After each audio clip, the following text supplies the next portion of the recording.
CPIM party অফিসে হামলার অভিযোগ এবার পাল্টা প্রতিবাদে বিজেপি। বিদ্যাসাগর কাণ্ডে বাড়ছে রাজনৈতিক উত্তাপ।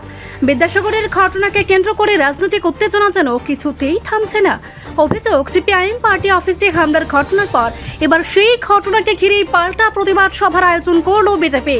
13 প্রতাপগড় মণ্ডল বিজেপির এই কর্মসূচিকে ঘিরে নতুন করে শুরু হয়েছে রাজনৈতিক চাপানোত্তর। বিদ্যাসাগর কাণ্ডে যেন ঘটনার পর ঘটনা। অভিযোগ, প্রথমে পার্টি অফিসে গিয়ে হামলা চালায় বিজেপির কর্মী সমর্থকরা। সেই ঘটনাকে কেন্দ্র করে এলাকায় তৈরি হয়েছিল উত্তেজনা।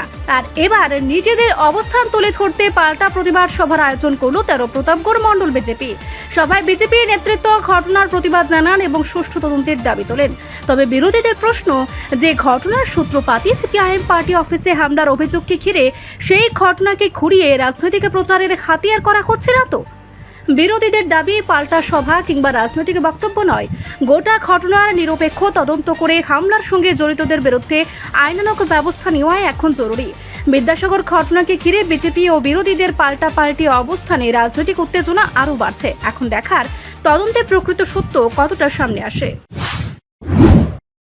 মার্ক্সবাদী কমিউনিস্ট পার্টির যারা কার্যকর্তারা আছেন, তারা উপলব্ধি করতে পারছেন যে কি মুখ নিয়ে মানুষের কাছে যাব। মার্ক্সবাদী কমিউনিস্ট পার্টির শাসন আর ভারতীয় জনতা পার্টির শাসন আমাদের 2021 আগরতলা মিউনিসিপ্যাল কর্পোরেশনের নির্বাচনে এই আগরতলাবাসীরা দুহাত ভরে আশীর্বাদ দিয়েছেন। সে আশীর্বাদের নিরিখে প্রায় 47-48 মাস আমাদের কর্পোরেটররা মানুষের জন্য কাজ করেছে। 25 বছরের মার্ক্সবাদী কমিউনিস্ট পার্টির মুখ্যমন্ত্রী,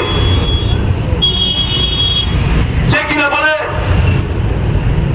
মেহনতি মানুষের সরকারের মুখ্যমন্ত্রী, উনি ছিলেন এই রাজ্যের অগণিত যারা গরিব শ্রেণীর মানুষ, তাদের মুখ্যমন্ত্রী ছিলেন। কিন্তু ক্ষমতা চলে গেলে, মানুষ যখন ক্ষমতা থেকে ওনাদেরকে সরিয়ে দিয়েছে 2018 সালে, তখন ওনাদের আরো আসল রূপ আস্তে আস্তে চলে আসছে। মানিক সরকার কিছুদিন আগে বক্তব্য রেখেছে, কি রেখেছে?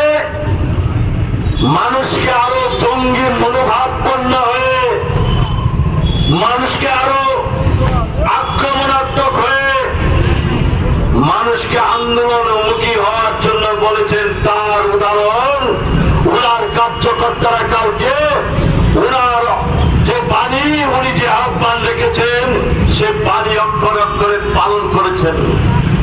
লজ্জা হয় যে পার্টি অফিসটাকে মদের বোতল দিয়ে, ইট পাটকেল দিয়ে আমাদের যুব মোর্চার ভাইদের উপর আক্রমণ করা হয়েছে।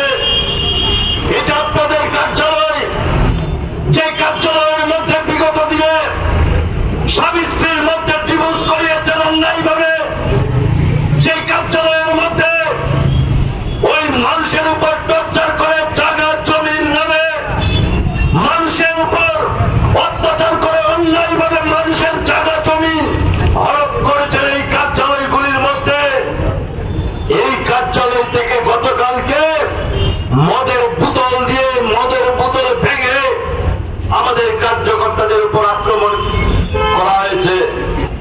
দিদি বলেছে, সাধু সাবধান।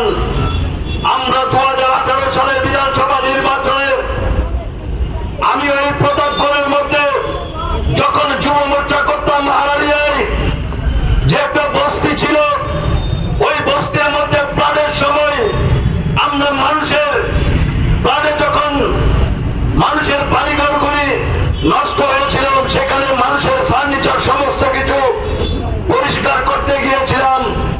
আমার এখনো মনে আছে, আমার বুকের উপর দুটো ঘুষি দিয়েছিল, লাঠি দিয়ে কাদার মধ্যে ফেলে দিয়েছিল।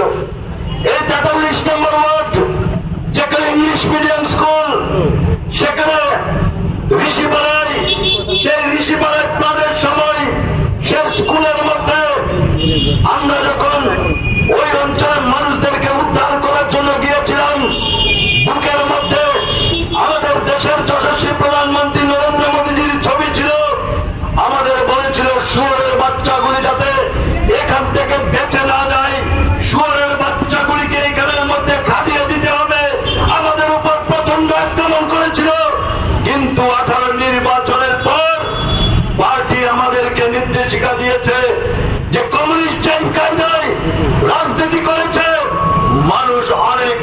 আশা প্রত্যাশা নিয়ে রাষ্ট্রবাদী সরকারকে প্রতিষ্ঠিত করেছে, একটা মানুষের উপর আঁচড় দেয়নি।